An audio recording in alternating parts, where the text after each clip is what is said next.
রাসেলের বৃদ্ধ পিতা ইলিশ মাছ খাওয়ার ইচ্ছে পোষণ করেছিল। 200 টাকা নিয়ে বাজারে গিয়ে কোনোভাবেই পিতার জন্য একটা ইলিশ মাছ কিনতে পারছিল না রাসেল। অনেক চেষ্টা করার পরেও দোকানি 200 টাকার মধ্যে রাসেলকে কোনো ইলিশ মাছই দিতে পারছিলেন না। এভাবে বেশ কয়েক ঘন্টা দোকানে দোকানে দামাদামির পর সে বুঝতে পারল এই টাকায় কোনো মতেই বাবার ইচ্ছে পূরণ করা যাবে না। নিরুপায় রাসেল যখন মন খারাপ করে বাজার থেকে বেরিয়ে হাঁটতে শুরু করল, ঠিক তখন এক ভদ্রলোক তাকে পিছু ডাকল। তিনি রাসেলের কাছে এসে বললেন, আমি এতক্ষণ ধরে দেখছিলাম আপনি কিভাবে একটা ইলিশ মাছের জন্য দোকানদারের কাছে আকুতি মিনতি করছিলেন আপনার বৃদ্ধ পিতার জন্য। এই নিন, আমি আপনার জন্য বাজারের সবচেয়ে বড় ইলিশ মাছটা কিনে এনেছি। এই দেখে রাসেল খুবই খুশি হলো। সে বলল, এই মাছটা খেলে আমার বাবা অনেক খুশি হবেন। আপনি কেনই বা আমাকে এই মাছটা কিনে দিচ্ছেন? কি বুঝে একজন অপরিচিত মানুষকে এত টাকা খরচ করে ইলিশ মাছ কিনে দিলেন বলুন তো? এই প্রশ্ন শুনে ভদ্রলোক মৃদু হেসে বললেন, আমি যখন ছোট ছিলাম তখন আমি আর আমার আম্মা রাস্তায় রাস্তায় ভিক্ষা করতাম। দিন শেষে যা টাকা হতো তা দিয়েই আমরা রাতে খাবার কিনতাম। একদিন আমার আম্মা অসুস্থতার কারণে ভিক্ষা করতেও পারেননি। সেদিন দোকানদারের কাছে আমি আপনার মতো আকুতি মিনতি করছিলাম একটু খাবারের জন্য, তবে দোকানদার সেদিকে কোনো কর্ণপাতই করেননি। এইসব দেখে এক মধ্যবয়স্ক লোকের আমার জন্য খুব মায়া হয়। তিনি আমাকে নিজের টাকা দিয়ে খাবার কিনে দেন।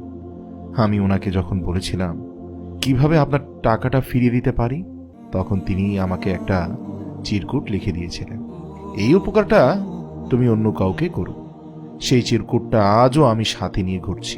এই বলে লোকটা রাসেলের হাতে মাছের ব্যাগ এবং চিরকুটটা দিলেন, সাথে বলে গেলেন, এই উপকারটা আপনিও একদিন অন্য কাউকে করবেন আশা করি।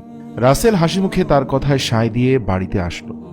রান্নাবান্না শেষে সারপ্রাইজ হিসাবে যখন ইলিশ মাছ ভাজি রাসেলের বাবার সামনে নিয়ে যাওয়া হলো, তা দেখে তিনি কেঁদে ফেললেন। রাসেল তার বাবাকে জিজ্ঞেস করলো, বাবা তুমি কাঁদছো কেন? উত্তরে রাসেলের বাবা বললেন, আজ আমার বয়স 67 হয়ে গেল রে বাবা, কিন্তু এই সুদীর্ঘ জীবনের দিকে পিছু ফিরে চাইলে উল্লেখযোগ্য বিশেষ কোনো অর্জনই আমি দেখি না রে বাবা। এই পৃথিবীতে আমার অস্তিত্ব অর্থহীন। শৈশবে আমি স্বপ্ন দেখেছিলাম সমাজ বদলে দেওয়ার, কিন্তু যৌবনে বাস্তবতার সম্মুখীন হয়ে সেসবের কিছুই আর করা হয়ে ওঠেনি। আসলে আমি অর্থহীন রে বাবা। এই পৃথিবীতে তোদের জন্য একটি বোঝা। বল, আজ পর্যন্ত কি কিছু করতে পেরেছি এ সমাজের জন্য? বাবার এরকম মন খারাপ দেখে রাসেল বাবাকে জড়িয়ে ধরে বলল, বাবা এভাবে মন খারাপ করো না, আজ তোমার জন্মদিন, আপাতত এসব কথা রাখো। দেখো আমি তোমার প্রিয় ইলিশ মাছ নিয়ে এসেছি, আজ আমরা আনন্দ করব বাবা। রাসেলের বাবা প্লেটে ইলিশ মাছ দেখেই খুব চিন্তিত হয়ে রাসেলকে প্রশ্ন করলেন, বাবা তুই ইলিশ মাছ কি করে কিনলি? এত দামি মাছ কেনার সামর্থ্য আছে নাকি আমাদের? এরপর রাসেল পুরো ঘটনা খুলে বলল তার পিতাকে। সব শোনার পর তার বাবা ওই ভদ্রলোকের দেওয়া চিরকুটটা দেখতে চাইলেন।